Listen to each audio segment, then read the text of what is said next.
Hello दोस्तों, आप सभी का स्वागत है आइडियल क्लासेस ऑनलाइन प्लेटफॉर्म पर। और आज की क्लास में हम इंडियन ज्योग्राफी यानी भारत के भूगोल से संबंधित हम पहले भी लेक्चर ले चुके हैं। और आज की क्लास में हम जो भारत के पड़ोसी देश हैं उनके साथ हमारी सीमाएं हैं उन सभी पर चर्चा करते हैं डिटेल में और एक एक पॉइंट को समझने का प्रयास करेंगे। ठीक है, तो आज की क्लास काफ़ी इंपॉर्टेंट रहने वाली है क्योंकि यहाँ से कई सारे क्वेश्चन बनते हैं और क्वेश्चन पूछे भी जाते हैं। भारत के जो विभिन्न पड़ोसी देश हैं उनके साथ सटे हुए राज्य जो हैं, कितने राज्य हैं, कई बार ये पूछा जाता है, सबसे बड़ी सीमा पूछा जा सकता है, या ये पूछा जाता है कि कौन कौन से राज्य जो हैं वो इससे संबंधित हैं। जैसे पाकिस्तान दे दिया तो उससे कौन से राज्य की सीमा शेयर नहीं करती, बाउंड्री शेयर नहीं करता है, तो ऑप्शन देगा आपको। तो यहाँ पर हमें याद रखना पड़ेगा कौन कौन से राज्य जो हैं उस देश की सीमा के मतलब सीमा को टच करते हैं, तो उनको समझना पड़ेगा। ठीक है, तो टाइम ना वेस्ट करके सीधे हम स्टार्ट करते हैं।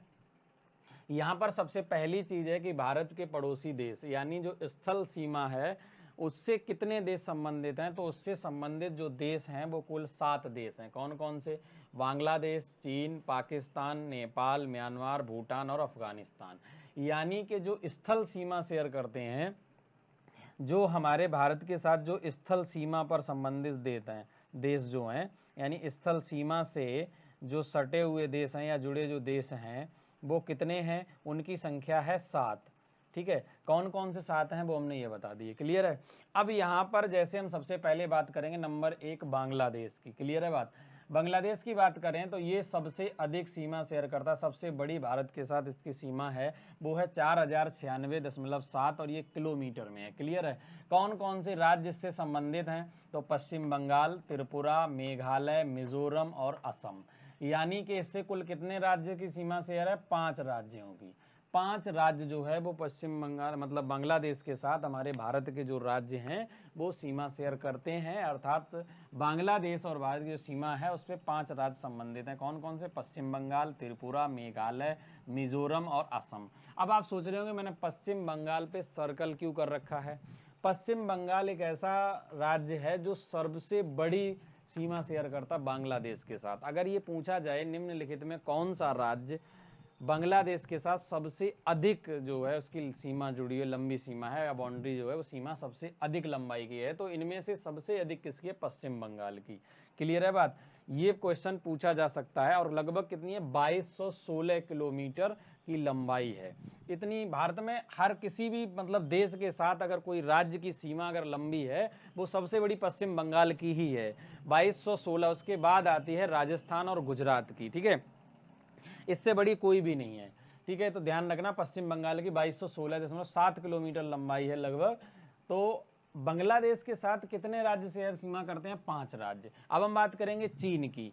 और बांग्लादेश एक ऐसा देश है जो भारत के साथ सबसे लंबी सीमा है इसकी। ठीक है, दूसरे नंबर पे आता है चीन, नंबर 2 पे कौन आता है? चीन आता है। चीन की जो सीमा है भारत के साथ वो 3488 किलोमीटर है। इससे संबंधित राज्य कौन से हैं? लद्दाख, अरुणाचल प्रदेश, उत्तराखंड, सिक्किम और पश्चिम बंगाल।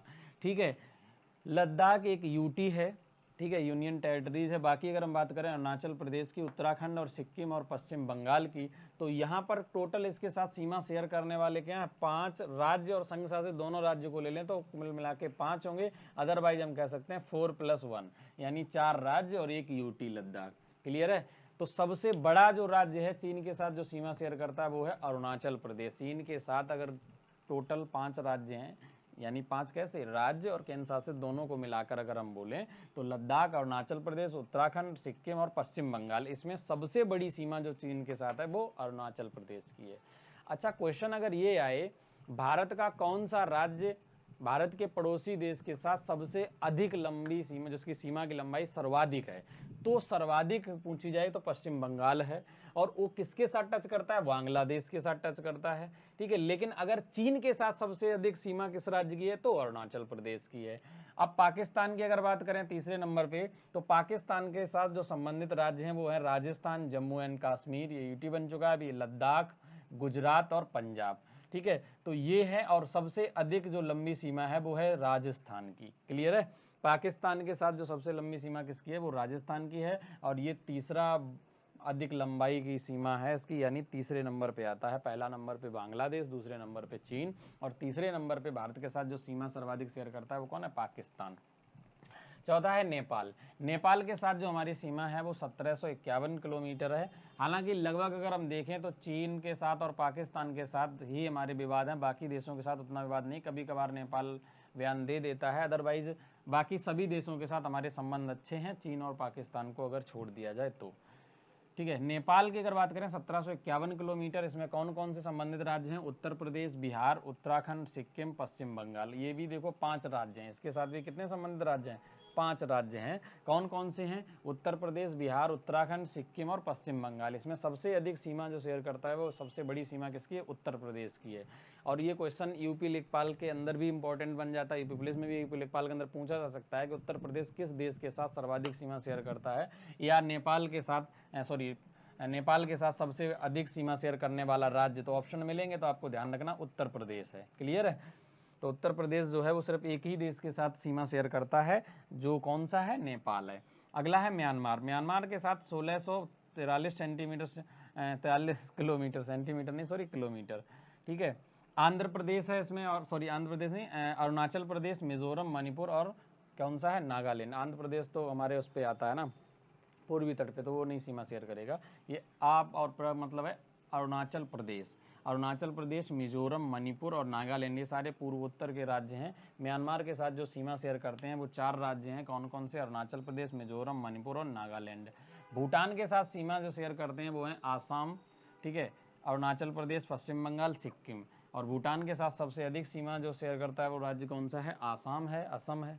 अफगानिस्तान के साथ हमारी कुल जो सबसे छोटी सीमा है वो 106 है, हालांकि विवादित रहती है, लद्दाख के क्षेत्र में आती है, जो कि इस पर पीओके का कब्जा है, गिलगिट बाल्टिस्तान वाले क्षेत्र पे। तो स्थल सीमा से जुड़े हुए जो देश हैं, संबंधित पड़ोसी देश हैं, वो हमारे 7 देश हैं। क्लियर है बात? और अगर हम बात करें भारत के कुल 16 राज्य ऐसे हैं जो पड़ोसी देशों के साथ सीमा शेयर करते हैं, ये बात आप याद रखना।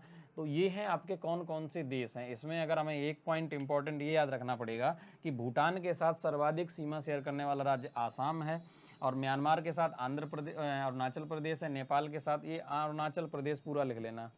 एक्चुअली हमारे मुंह से ही बार बार ये अलग अलग जो शब्द निकलते हैं ना, उसका एक रीज़न ये है कि अभी हमारा उतना स्वास्थ्य अच्छा नहीं है, तो उस वजह से थोड़ा सा इधर रहता। कभी देखा होगा कुछ शब्द में ही बिल्कुल अटक से जाता हूँ, तो वो उसकी एक वजह ये है कि ध्यान मेरा थोड़ा ज़्यादा देर अगर खड़ा रहता हूँ ना, 10, 15, 20 मिनट भी अगर होता हूँ, तो थोड़ा प्रॉब्लम होती है अभी।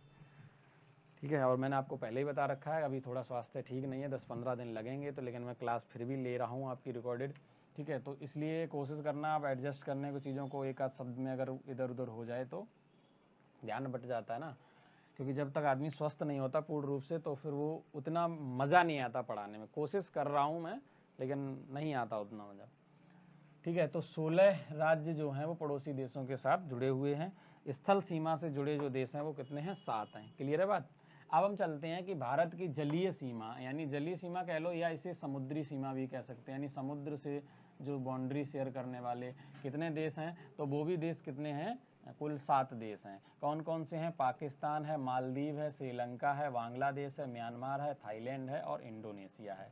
इनमें से 3 देश ऐसे हैं जो कि हमारे स्थल सीमा भी शेयर करते हैं, पाकिस्तान, म्यांमार और बांग्लादेश। ये 3 देश ऐसे हैं जो हमारे स्थल सीमा से भी जुड़े हैं और जलीय सीमा से भी जुड़े हैं, समुद्री सीमा से भी जुड़े हुए हैं। देखो यहाँ पर भी हैं, ये देखो म्यांमार है, बांग्लादेश है और पाकिस्तान है। ये देखो, ये 3 देश यहाँ भी हैं और ये 3 देश यहाँ भी हैं। तो पूछा जा सकता है कौन सा देश, या ऐसे क्वेश्चन बन सकता है कि निम्नलिखित में कौन सा देश स्थल एवं जल दोनों भारत की सीमा से टच करता है? तो ऑप्शन इनमें से कोई एक होगा, बाकी 4 इनमें से कोई उठा के रख देगा। या हो सकता है ऐसे पूछे, निम्नलिखित में कौन सा देश ऐसा है जो सिर्फ या केवल मतलब क्या करता है? समुद्री सीमा टच करता है, या स्थल और जल दोनों सीमाओं को टच नहीं करता है। तो 3 ये देगा, एक कोई अलग दे देगा। तो आपको याद रखना कि पाकिस्तान, म्यांमार और बांग्लादेश ऐसे 3 देश हैं जो जल और स्थल दोनों तरह की सीमा शेयर करते हैं। बाकी के देश जो हैं, 7 देश हमारे किससे हैं? जलीय सीमा से, और 7 ही देश स्थल सीमा से जुड़े हुए हैं। क्लियर है? ये पॉइंट भी याद रखना। ठीक है, अब हम चलते हैं आगे। इसके आगे पहले आप इन्हें नोट कर लीजिए, ये सारे पॉइंट टू पॉइंट नोट कर लीजिए, उसके बाद फिर हम चलेंगे आगे। और आगे हम ये देखेंगे कि कौन कौन के देश की जो सीमाएं हैं उनका नामकरण क्या किया गया, उन सभी चीज़ों को भी समझने का प्रयास करेंगे। तो यहाँ पर आज की क्लास में हम वो ही सारे पॉइंट टेबल नुमा जो चीज़ें हैं ना उनको समझने का प्रयास करेंगे, क्योंकि इनसे सीधा सीधा एक क्वेश्चन बनता ही बनता है। तो आज बहुत इंपॉर्टेंट क्लास है, आप इस क्लास को मिस नहीं कर सकते। अगर मिस करेंगे तो आप बहुत पछताएंगे बाद में। तो पहले तो इम्पॉर्टेंट चीज़ ये है, ये बहुत इंपॉर्टेंट डेटा है जो आपके सामने मैं लेकर आया हूँ। इस डेटा को भी आप याद रखना, और बहुत इंपॉर्टेंट डेटा है, ठीक है। तो फटाफट इसे नोट करो जल्दी से, फिर हम चलते हैं आगे।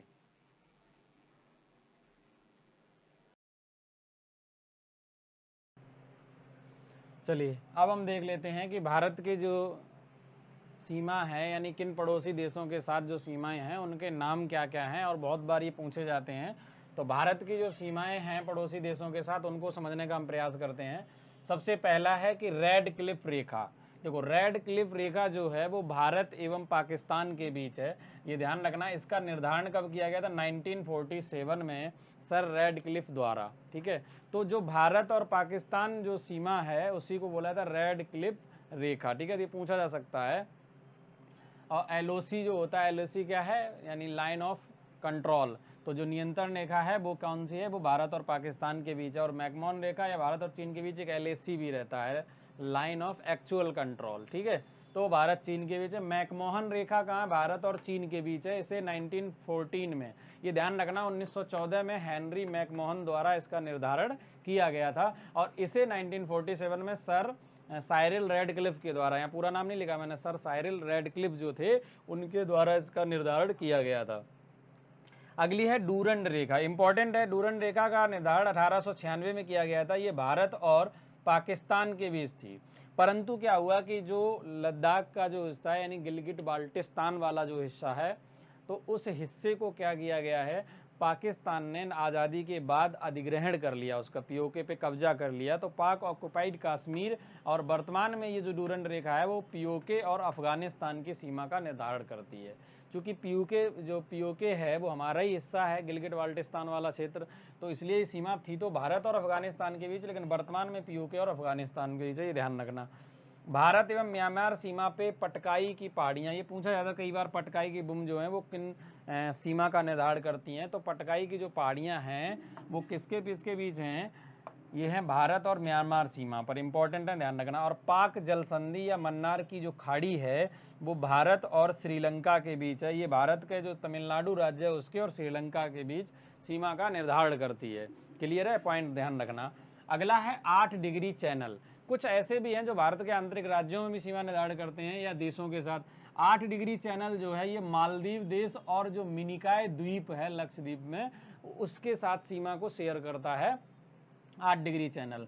और जो 9 डिग्री चैनल है ये कवरत्ती और मिनिकॉय, इन दो द्वीप के बीच सीमा को क्या करता है? ये दोनों ही द्वीप हैं उनकी सीमा शेयर करता है। और 10 डिग्री चैनल जो है ये करता है छोटा अंडमान और जो कार निकोबार द्वीप है, ये दोनों ही अंडमान के ही क्षेत्र हैं, अंडमान निकोबार के।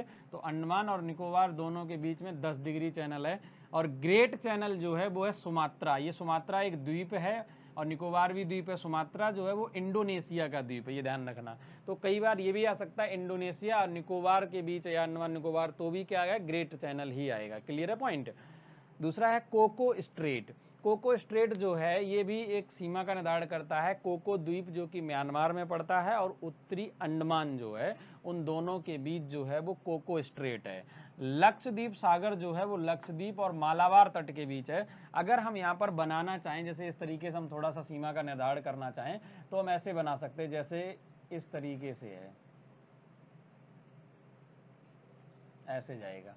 तो यहाँ पर पता है आपको अंडमान निकोबार द्वीप है और यहाँ लक्षद्वीप है। तो लक्षद्वीप और ये नीचे वाला जो भाग है इसे बोला जाता है मालाबार तट। तो लक्षद्वीप और मालाबार तट के बीच का जो है इसे बोलते हैं लक्षद्वीप सागर। क्लियर है? तो यही पॉइंट है इंपॉर्टेंट। तो ये जो थे ये सारे के सारे वो क्या हैं? भारत की जो सीमाएं हैं इन पड़ोसी देशों के साथ, उनके नाम हैं। और ये एग्जाम के पॉइंट ऑफ व्यू से इंपॉर्टेंट है, ये भी एग्जाम में पूछे जाते हैं। एक बार दोबारा से मैं रिवाइज कराता हूँ आप लोगों को कि जो रेडक्लिफ रेखा है इसका निर्धारण 1947 में किया गया था सर साइरिल रेडक्लिफ द्वारा, और ये भारत एवं पाकिस्तान की सीमा का निर्धारण करती है। दूसरा है मैकमोहन रेखा। मैकमोहन रेखा जो है वो भारत और चीन सीमा पर है और इसका निर्धारण 1914 में हेनरी मैकमोहन द्वारा किया गया था। अगली है हमारी डूरंड रेखा। डूरंड रेखा जो है वो भारत और अफगानिस्तान सीमा पर थी, लेकिन क्या हुआ कि आज़ादी के बाद जब पाकिस्तान ने कश्मीर पर कब्जा करने के लिए, अधिग्रहण करने के लिए आक्रमण किया था, तो उस समय पीओके वाला क्षेत्र जो है यानी गिलगिट बाल्टिस्तान जो क्षेत्र है वो उसका अधिग्रहण कर लिया, उसने कब्जा कर लिया। तो पीओके जो है वो पाकिस्तान द्वारा कब्जा अधिकृत क्षेत्र कहलाता है और पीओके और अफगानिस्तान के बीच वर्तमान में ये रेखा है। ठीक है, भारत और म्यांमार सीमा पर ये पड़ती हैं पटकाई बुम। पटकाई बुम जो है वो क्या है, पहाड़ियाँ हैं, और पटकाई की पहाड़ियाँ जो है वो क्या है, भारत और म्यांमार सीमा पर ये पूछा जा सकता है। मन्नार की खाड़ी और पाक जल संधि ये दोनों ही क्या करती हैं, भारत और श्रीलंका की सीमा का निर्धारण करती हैं, अर्थात सीमा पर हैं। क्लियर है, पॉइंट याद रखना। 8 डिग्री चैनल जो है वो मालदीव और मिनिकॉय द्वीप के बीच है। 9 डिग्री चैनल कवरत्ती और मिनिकॉय द्वीप के बीच है, और 10 डिग्री चैनल जो है वो अंडमान और निकोबार, कोर निकोबार और छोटा अंडमान के बीच है। ग्रेट चैनल जो है वो इंडोनेशिया और निकोबार द्वीप में, इंडोनेशिया के सुमात्रा द्वीप में, और कोको स्ट्रेट जो है वो म्यांमार और भारत के बीच है। इसमें कौन कौन सा, कोको द्वीप आएगा म्यांमार का, उत्तरी अंडमान आएगा भारत का। ठीक है, लक्षद्वीप सागर क्या करता है, लक्षद्वीप और मालाबार तट के बीच सीमा का निर्धारण करता है लक्षद्वीप सागर। तो ये है भारत के प्रमुख सीमाएं और उनके संबंधित जो देश हैं या हमारे जो द्वीप हैं उन सभी के, इसमें दोनों तरह की सीमाएं हैं, उनके नाम हैं। ये स्थल सीमा वाले हैं और इसमें जैसे जल सीमा भी है, और ये सारे के सारे जल सीमाएं हैं। तो स्थल और जल दोनों सीमाओं के हमने जो नामकरण हैं जो एग्जाम में पूछे जाते हैं वो हमने आपको बताए। ठीक है, अब चलते हैं थोड़ा सा आगे।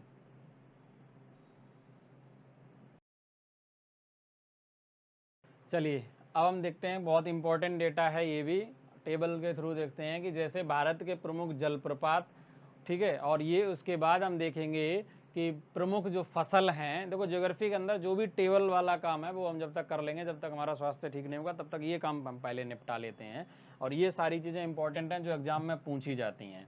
तो भारत के प्रमुख जलप्रपात में से एक क्वेश्चन 100% बनेगा। क्वेश्चन बन सकता है कि भारत का सबसे ऊंचा जलप्रपात पूछा जा सकता है, या कोई भी जलप्रपात पूछा जाएगा तो किस राज्य में है और कौन सी नदी द्वारा बना हुआ है, किस नदी पर है, तो ये भी पूछा जा सकता है। तो चलिए टाइम वेस्ट ना करके चलते हैं। सबसे पहले कुंचिकल।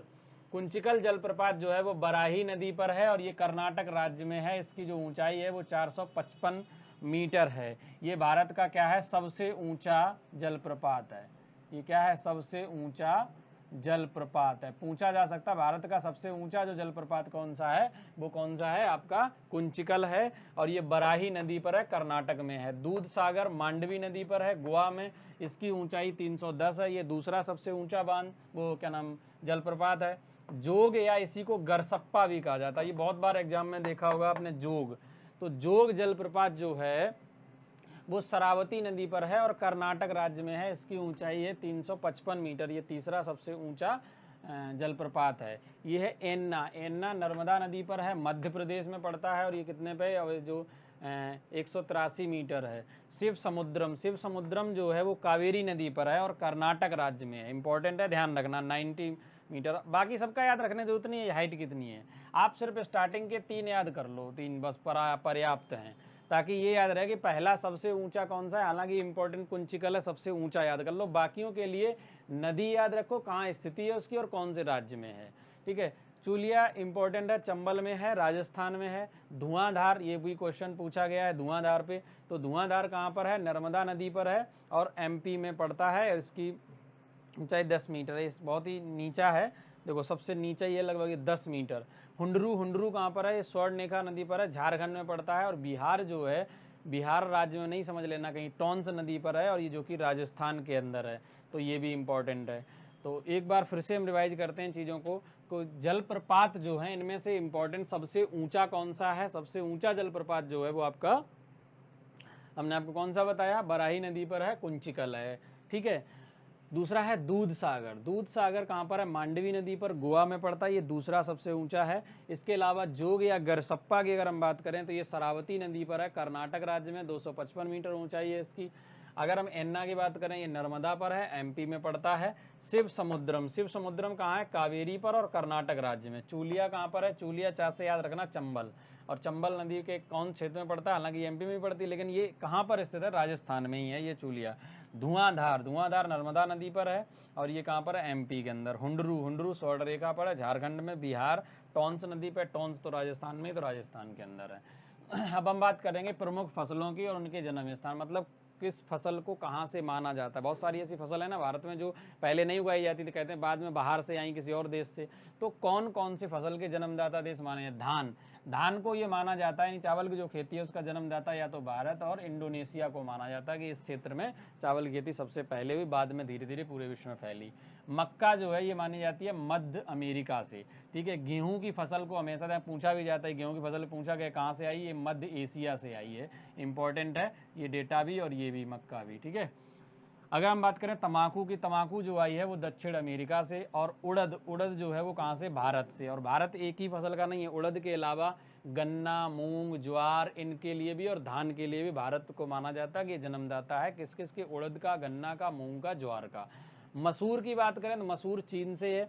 चीन के अंदर किस किस को माने? जौ और चाय, सोयाबीन का उत्पादक जो है वो जन्म स्थान माना जाता है कौन? चीन में। तो चीन के लिए इंपॉर्टेंट है। और आलू के लिए कौन सा माना था? पेरू। और वैसे अंतर्राष्ट्रीय आलू संस्थान जो है वो कहाँ पर माना है? पेरू में ही है, तो ध्यान रखना आलू के उत्पादक के लिए कौन सा? पेरू है। और अरहर के उत्पादक के लिए जो जन्मदाता राज्य है वो अफ्रीका है, अफ्रीका में माना जाता है, ठीक है। तो ये भी डेटा बहुत इंपॉर्टेंट है। आज जो भी मैंने आपको डेटा शेयर किया है वो सारा का सारा डेटा, हर डेटा एक एक नंबर का क्वेश्चन आपका फिट करेगा। और कहते हैं ना बूंद बूंद से घड़ा भरता है ना, तो बूंद बूंद से घड़ा भरता है। तो आप चीज़ें ध्यान रखें, एक एक पॉइंट को रिवाइज करते रहें। धान की खेती के लिए भारत और इंडोनेशिया, भारत किन किन देशों के, मतलब किन किन फसलों का उत्पादक माना जाता है और जो जन्म स्थान माना जाता है, यानी भारत में इन फसलों का सबसे पहले उत्पादन हुआ। तो कौन कौन सी हैं वो? गन्ना, ज्वार, मूंग और उड़द, ठीक है। और कौन सा? धान। मक्का मध्य अमेरिका में, माँ से याद रखना मध्य अमेरिका। गेहूं मध्य एशिया में, तंबाकू दक्षिण अमेरिका में, और मसूर है चीन में। जौ और चाय और सोयाबीन भी चीन में ही है। आलू पेरू में। और चीन से याद भी रखना, वैसे भी चाय तो चाहिए, इसके अलावा सोयाबीन वगैरह सबसे ज़्यादा चाउमीन वगैरह में पड़ती है ना, सोयाबीन बहुत पसंद आती है, तो चाउमीन चीन से याद रखना। अरहर कहाँ पे है? अफ्रीका में। तो ये था आज का इम्पोर्टेंट डेटा जो मैंने आपके साथ शेयर किया। आई होप आपको बहुत क्लास इंपॉर्टेंट रहने वाली है। और अब ये सारे के सारे पॉइंट बार बार रिवाइज करते रहें, आपके पास सुविधा है, आप वीडियो को जितनी ज़्यादा बार हो सके देखें और एक एक पॉइंट को रिवाइज करें। ये सारे पॉइंट आपके एग्जाम के पॉइंट ऑफ व्यू से बहुत ही इंपॉर्टेंट डेटा है ये, और हम इस डेटा को आपके साथ शेयर करते रहेंगे। तो आगे पॉइंट टू पॉइंट आप इन चीज़ों को करते रहें, ठीक है। तो आज की क्लास में बस इतना ही, और मिलेंगे अगली क्लास में और एक नए डेटा के साथ। बहुत सारे पॉइंट्स को करवाना है, तो आप ये सारी क्लासेस रेगुलर नियमित रूप से अटेंड करते रहिए, ठीक है। थैंक यू, आज के लिए बस इतना ही, ओके।